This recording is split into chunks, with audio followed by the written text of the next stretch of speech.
Stake short hand classes में आप सभी लोगों का स्वागत है। ये डिक्टेशन रामधारी गुप्ता खंड 1 की है। 80 वर्ड पर मिनट की स्पीड से 10 मिनट की रिकॉर्ड की गई है। आप सभी लोग तैयार हो जाएं। डिक्टेशन स्टार्ट होगी 5 सेकंड बाद।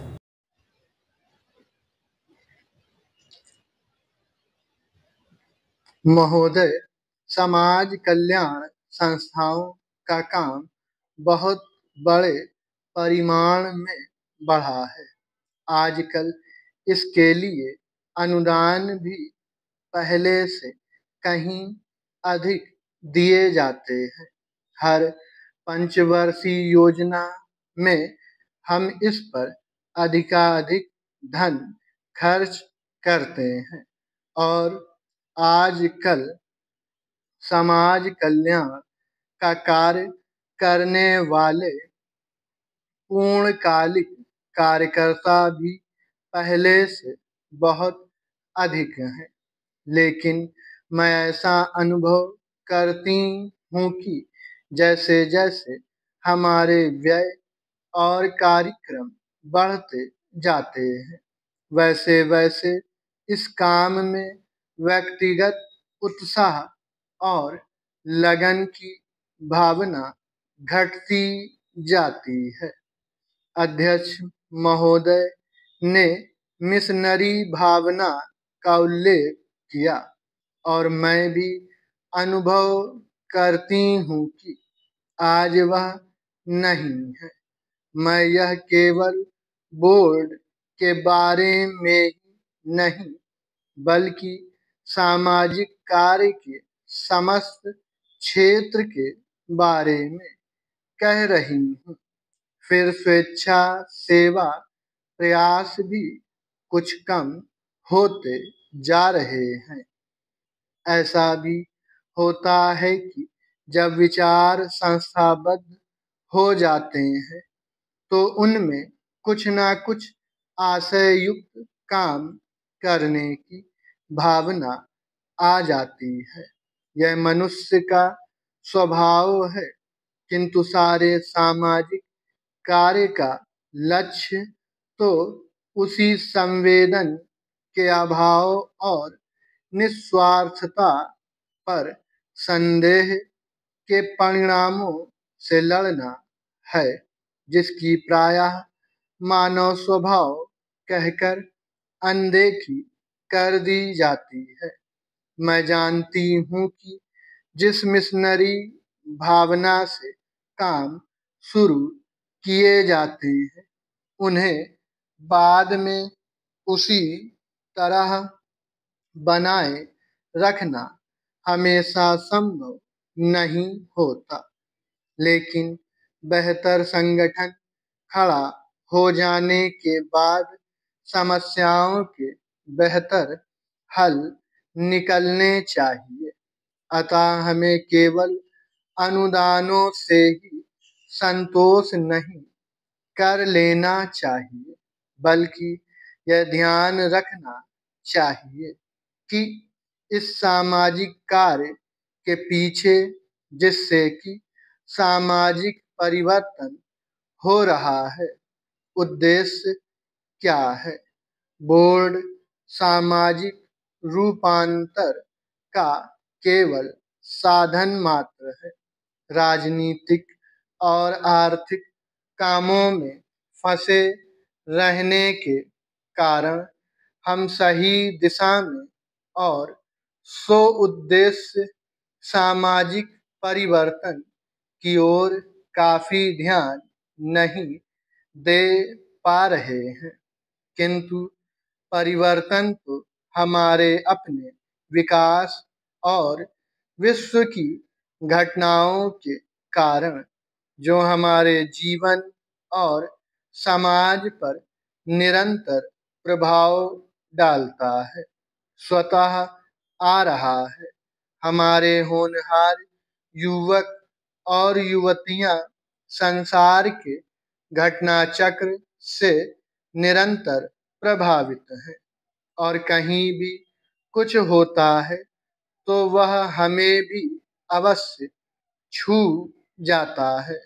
लेकिन परिवर्तन का इस प्रकार केवल उपोत्पाद के रूप में या अप्रत्यक्ष रूप में आना पर्याप्त नहीं।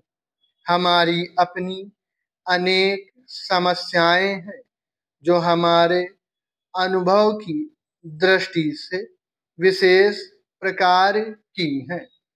पैरा महोदय एक उदाहरण है जो बोर्ड के सीधे कार्यक्षेत्र में नहीं आता, फिर भी वह है सामाजिक अपव्यय को रोकने के महत्व का। विवाहों और भोजों आदि में जो धन का अपव्यय होता है वह घटने के बजाय बढ़ रहा है। विकास से जिन लोगों को लाभ पहुंचा है वे दूसरों पर अपनी सफलता का रोब गांठना चाहते हैं। दहेज का विरोध जो कुछ समय पहले काफी ज्वलंत प्रश्न था, अब पीछे पड़ गया है। यद्यपि यह कुरीति आज भी उसी तरह जीवित है।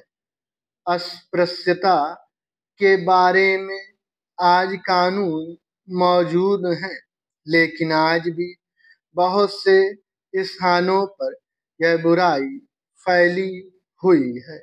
लोग इसे सरकार पर नहीं छोड़ सकते कि वही इसे हटाने के लिए कदम उठाए।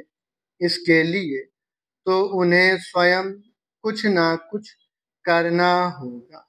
विशेष रूप में समाज कल्याण के क्षेत्र में केवल सरकारी कार्रवाई पर्याप्त नहीं हुआ करती। जनता और सरकार दोनों को मिलकर एक दूसरे का हाथ मजबूत करना चाहिए और पूरे अधिकतम सहयोग से काम करना चाहिए। अपने कार्यक्रमों को पूरा करने के अतिरिक्त समाज कल्याण संगठनों को भी अंधविश्वासों से लड़ने और लोगों में तर्कसंगत दृष्टिकोण अपनाने की ओर ध्यान देना चाहिए। समाजसेवी संस्थाएं दैनिक जीवन में वैज्ञानिक चिंतन को लोकप्रिय बनाने के लिए बहुत कुछ कर सकती हैं। जाति या समाज के नाते हम लोगों को स्वास्थ्य और शिक्षा की ओर कहीं अधिक ध्यान देने की आवश्यकता है। इसके लिए आवश्यक है सही वातावरण, आदतें और सामाजिक दृष्टि, ताकि हमें अपने व अपने आसपास के लिए उचित सफाई, बेहतर पोषाहार और स्वास्थ्य की सुविधाएं प्राप्त हो सकें। सफाई के बारे में हमारा कुछ अजीब दृष्टिकोण है। हम अपने घर की तो सफाई करते हैं, पर कूड़ा करकट दरवाजे पर ही डाल देते हैं। हम स्वयं तो रोज नहाते हैं, पर हमारी सड़क या गली गंदी है, जिसकी तनिक भी चिंता नहीं करते। बड़े शहरों में और उन इलाकों में भी जहां पढ़े लिखे और खाते पीते लोग रहते हैं, कूड़ा करकट जमा रहता है और कोई इसकी परवाह नहीं करता। स्पष्ट रूप से यह स्त्रियों की संस्थाओं और समाज कल्याण संगठनों का काम है। समाज कल्याण संस्थाओं के लिए परम आवश्यक है कि वे समूचे क्षेत्र के सुधार के लिए आपसी तालमेल रखें। सरकारी विभागों का आपसी तालमेल भी बहुत आवश्यक है, जिससे स्थिति सुधर सकती है। स्टॉप।